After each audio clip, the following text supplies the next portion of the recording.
Hello, Grand Lakers. This is Sam down at the Sports Center again, and we have a Rodcast again today.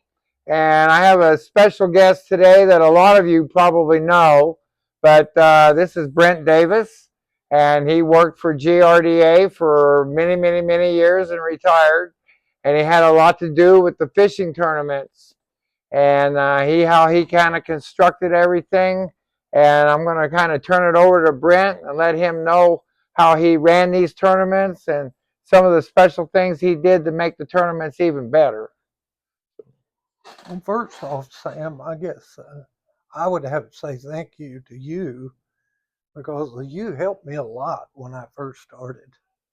And the Sports Center's been here forever. It seems like I came in when I was a child, and it was like coming into the biggest fishing store in the world. And it still is. If you bring your kids in, they'll really enjoy it if they like fishing. Um, my job at GRDA, I was an operator at the coal-fired plant and fish tournaments, and we had a big fish kill. Uh, they killed every bass out of a big tournament. I think Alan Head won it with 32 pounds and something like that, but everybody had 20 plus pounds of fish. And the next weekend there was a pro-am that myself and Ray Holt were in, and we won the pro-am buddy deal. And GRDA was there, and the wildlife department was there, and we won that deal.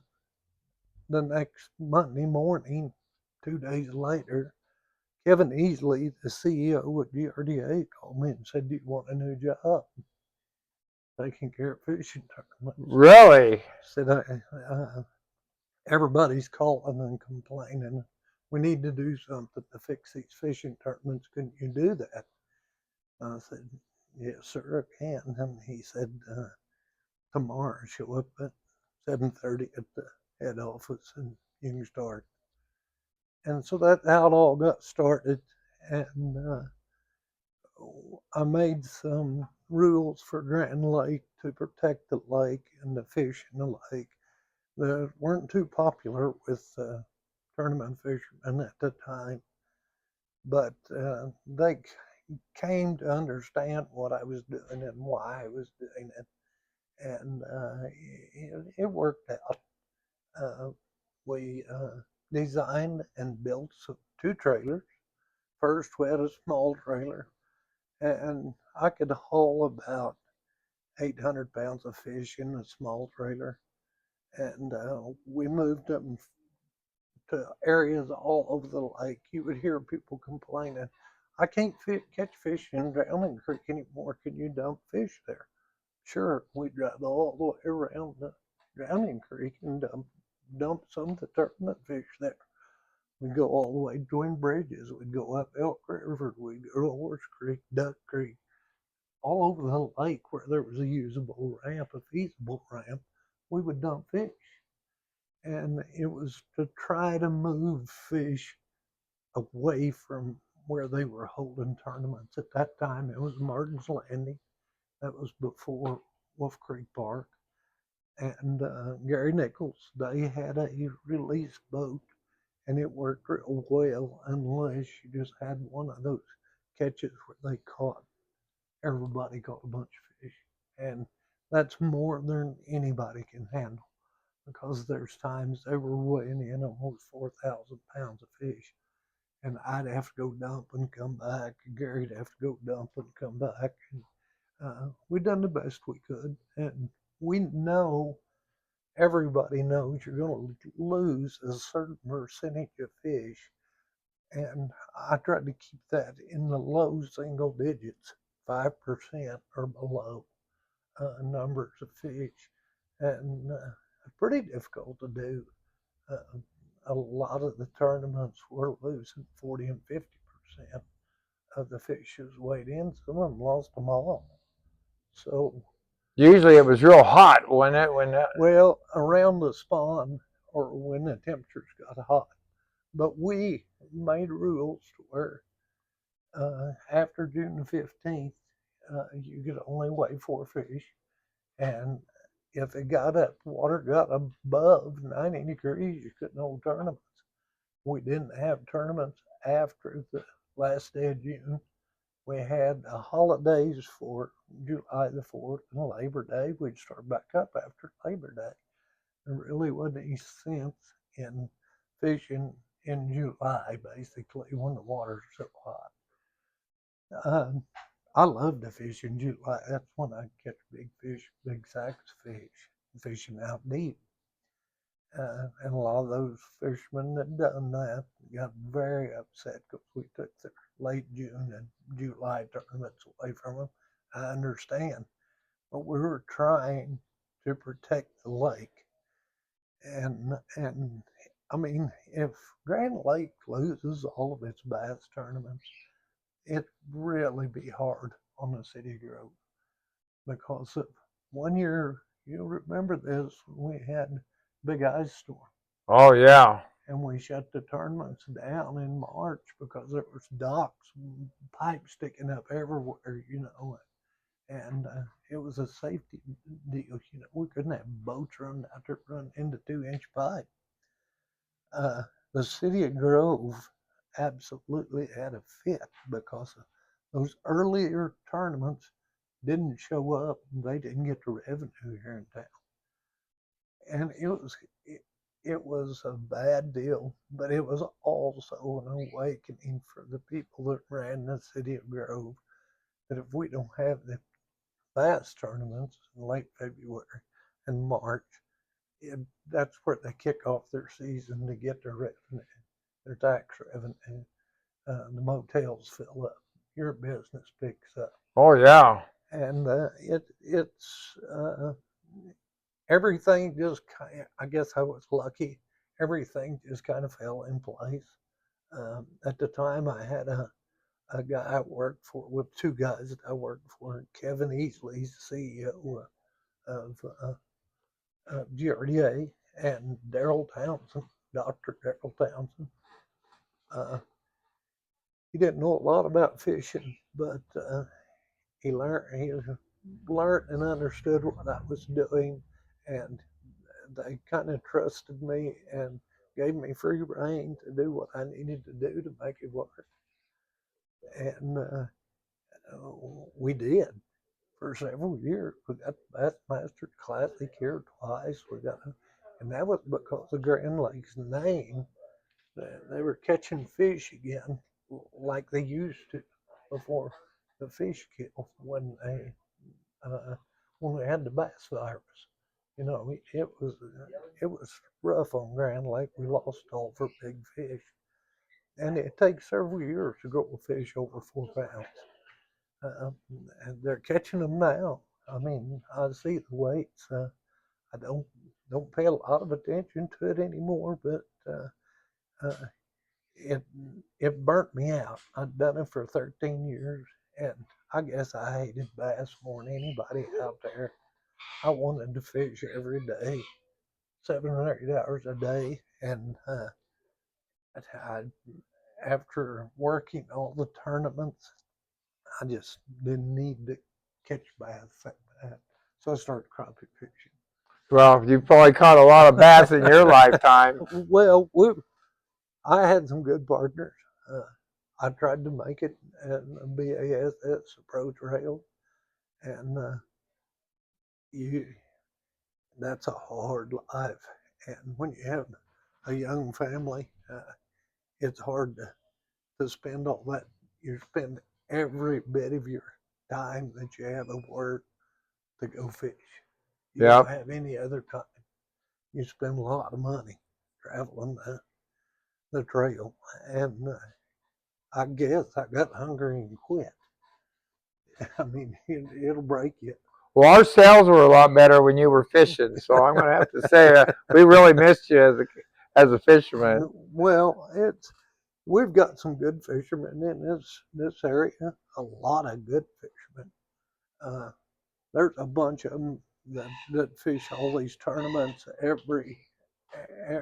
every weekend, and I would say 20% of those guys, they could go compete out here on the pro tail. It's not that you can't catch fish. When I was doing it, there was about 20 guys that were paid to fish. That's all they done. They had companies mail them checks every month, whether they was fishing or not. But I always leaned to say it was a lot tougher back then because you had two pros and they both went in the same boat. And you only got to fish your fish 4 hours. Oh, And wow. then the other guy got the boat for 4 hours Oh, wow. to go where he wanted to. So you was burning a lot of time running and fishing that other guy's fish. If you didn't have confidence in what the other guy was doing, you weren't going to do any good. These guys are good now. They sit around on the couch and play video games, I guess, practice run the new locators and everything. I think the new locators should be banned from tournament fishing myself. I mean, if I was doing it, I'd say take all locators off the boat. I'll get back in tournament fishing. We got some pretty good sticks on this lake. There's no I mean, there's a doubt. bunch of good sticks, but that some of the tournament clubs I know let you pick 2 hours out of the day, and they don't tell you which 2 hours. You get to pick out which 2 hours you can use live scope. So I think that makes it a little better, and I think some of the clubs don't even let you use the live scope, but I think a lot of them still do, and it's truly changing the way fishing is. I think it's just too easy you waste no time. That's what live scope is. You waste no time. They're there or they're not. Well, these kids, it's like down on Rayburn right now. I've got a good friend, Larry Puckett. He's a sales rep for Phoenix Boats, and he comes up and fishes the Toyota series and stuff. There's kids down there that are 18, 19, 20 years old. They'll go find a fish and follow him till they catch him. Rayburn's got big fish in it. They don't catch a limit most of the time, and one who wins typically has 4 fish, but he only got 4 bites. Right. That's not fishing, running around and following a fish, watching a screen. That's not fishing. Yeah. A lot of these people, I know some of my customers tell me they use the device to locate the fish, and then they turn it off and go back to their instincts to catch them. Well, I think it's better for crappie fishing than it is for bass fishing. Maybe I'm just not that good at it yet. I play with it a little bit, but I go fishing.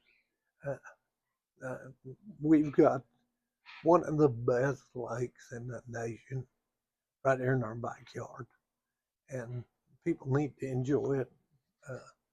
I know how the tournament stuff is. It becomes work, and I applaud the guys that do it. I'm just too old. I'm not going to chase it anymore. It's harder to stand up all day long when you get older. I tell you what, I done something that it was just a bad deal. I broke the front seat in my boat, so I took it out and threw it away. And then got to new ranch trolling motor, the spotlight trolling motor. My back don't hurt anymore when I go fishing. Standing up. It's better, huh? Oh yeah, it gets so bad that it just about cripple you. Leaning on that seat and running trolling motor for 8-10 hours. There's a lot of tournaments I'd practice from daylight till dark, and won a lot of tournaments on Grand Lake and all the lakes northeast Oklahoma.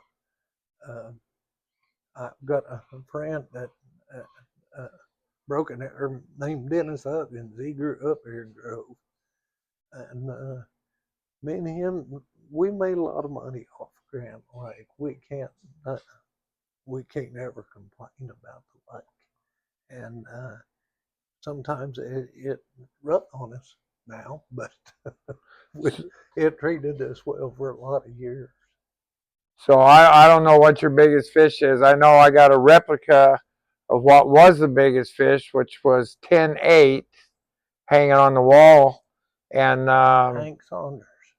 And I think that one that it was 10.8. 10.8. Yeah. All right. So I know I have another gentleman, Brent Malone, caught one that was 10.8, and then that guy a few years ago got that 12.3.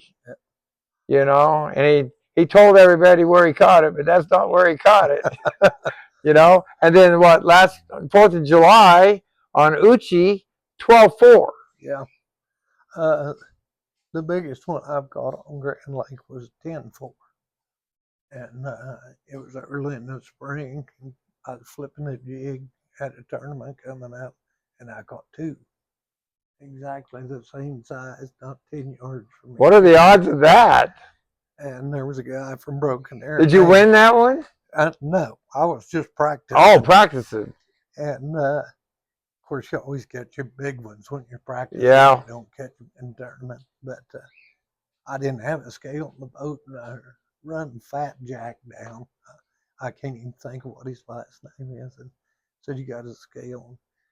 Waited, it was 10.4, and I knew Hank's was 10.8. And so I didn't take it and weigh me, and I took them back and turned them loose right where I caught. I'll be darned. That was a day. That was the day. Yeah, that's one day you won't forget. Yeah, never. You know, that's pretty awesome. I've had a lot of days on Grand Lake like that. I fished with a guy named Ray Holt, and we went out on north side of Blackberry Island on the point there on the corner. Everybody knew where I was talking about. And there was boats and skiers and everything everywhere. And Bagley made a 10-foot blackback, silver side, red-throated 10-foot DB3.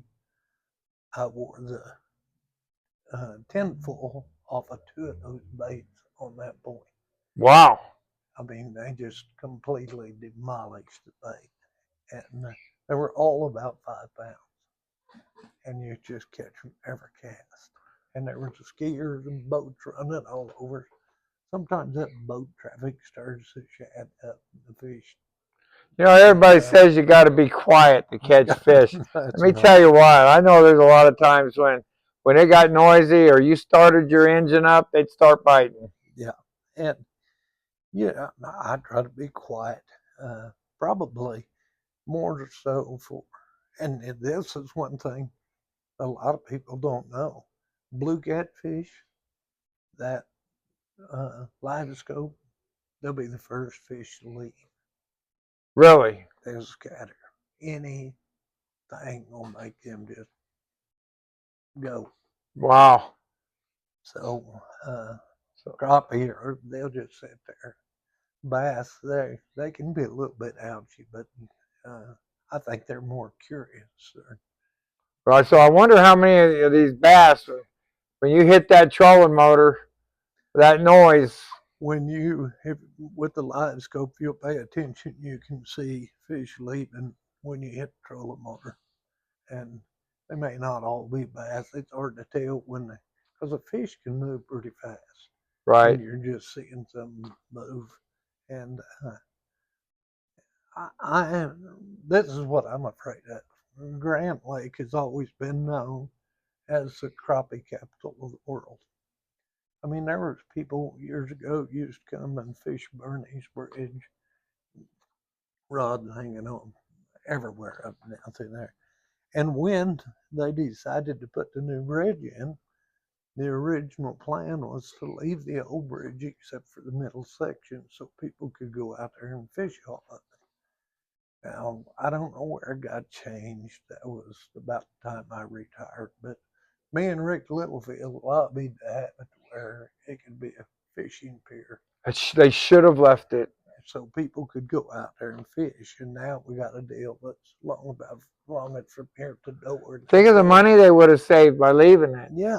Instead of, and it didn't hurt anything. It wasn't going to hurt anything if they just cut the middle section out, let the bigger boats go through, and they was accomplishing what they wanted.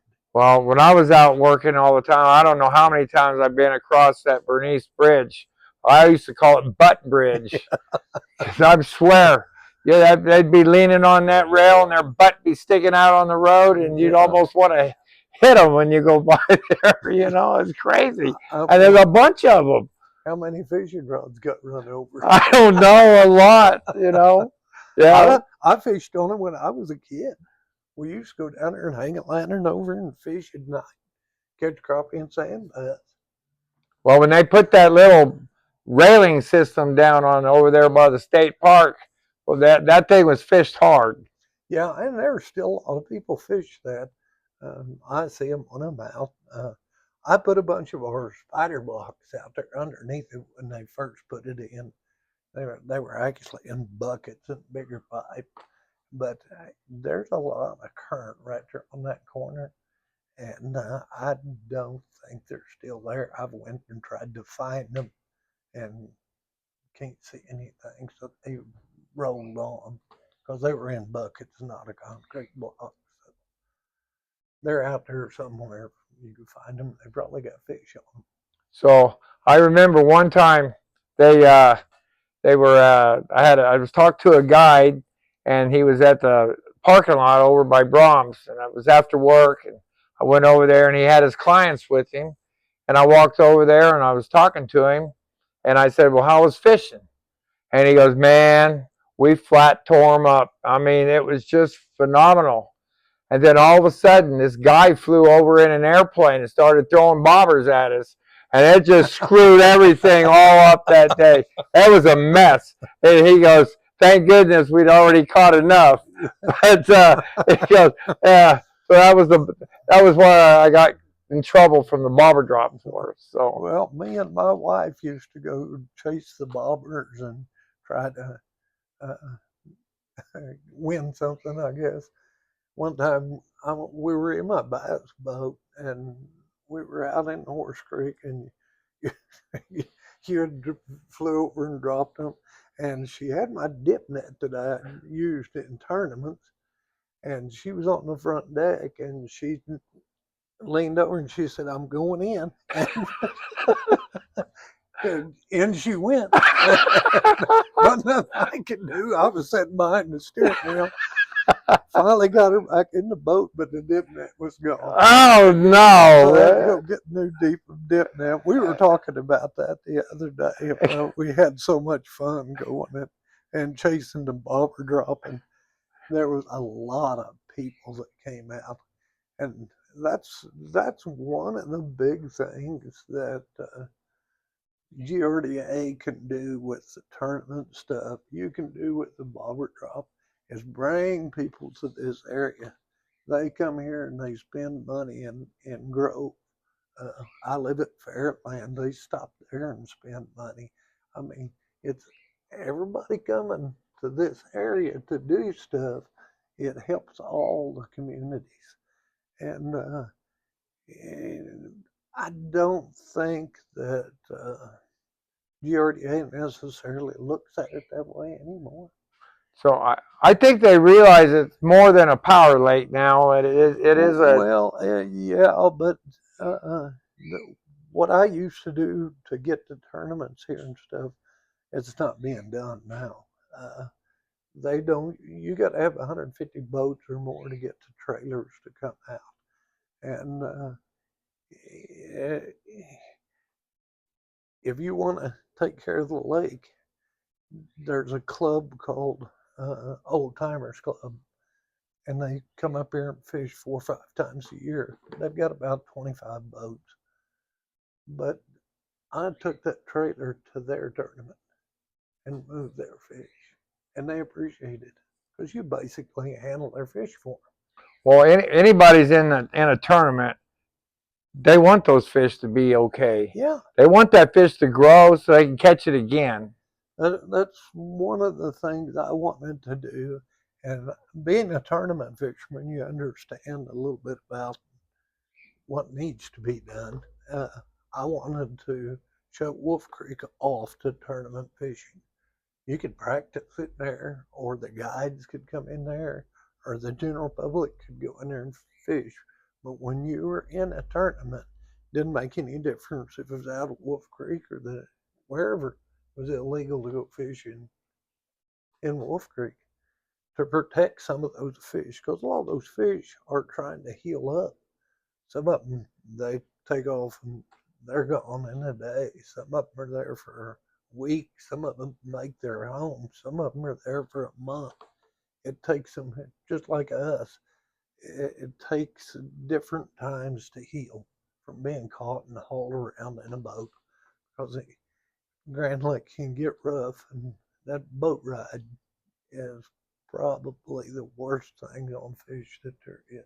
That and the way they handle them at the weigh-in. Yeah. Well, we sure miss you being in charge down there, because you sure made it a lot better. We didn't have all the reports of the fish problems. Well, it'll get back to, they'll have to go back to getting, they need a fisherman in charge of it. They don't need a biologist. You don't have to be a biologist to take care of the fish. I showed, I don't know how many biologists, how to draw blood out of a fish. Right. It's hard to do. They don't have real big blood vessels, but you can take a needle and turn them upside down and hold them, and take a vacuum container and run it against their black backbone, and you can draw a bottle of blood. We done that to run cortisol to see how much stress a fish was under at a tournament. We had mock tournaments, and that's down on our smallmouth pond at the coal-fired plant. And that's the other thing, that ball's kind of been dropped since I left. We need them to stock Tennessee's smallmouth in Grand Lake. Reason being is you can start your tournaments about a month earlier, and they'll last into December in the fall, instead of you're losing 2 months to Right. 3 months worth of tournament time on Grand Lake without smallmouth. They just more active in colder water than largemouth water. I understand they stock some F4s or something like that, the Florida bass. They don't do well this far north. They need to stock smallmouth at different species, that people can fish for a different species earlier in the year and later in the year. Right. In the heat of the summer, you're not going to catch a lot of smallmouth. No, you're not. They're going to be in deep water, and that's fine. We got plenty of largemouth. They're not going to compete with each other. So that's one thing I would like to see people up here to get involved with, because the state has the brood fish. They have the capabilities of raising those smallmouth and stocking them up here. So it would be nice to see them get in here. It would just help our lake and our businesses. You know how once the tournaments are over, things slow down big time. Yes, they do. And if you could add another month there and start the month earlier in the spring, then you've only got a 2-month window in December and January where you're really not fishing much. Right. So it'll make a big difference if they would do that. And I tried to get them too for, I don't remember, 13 years. I think I done that job. And I argued with the wildlife department every year, stock smallmouth. Quit putting hybrids in here, stock smallmouth. Right. Well, I hope everybody's learned a little bit today about some of the lake, and some of the ideas that Brent shared. You might pass along, and maybe you can get somebody in the upper echelon to do something about it and maybe get some good ideas. So this is Sam Williams at the Grand Lake SportsCenter, and I hope you've enjoyed this Rodcast and with our special guest Brent. And maybe you'll see Brent out on the water and you might learn something else out there. So thank you very much, and you all have a wonderful day. Fish on.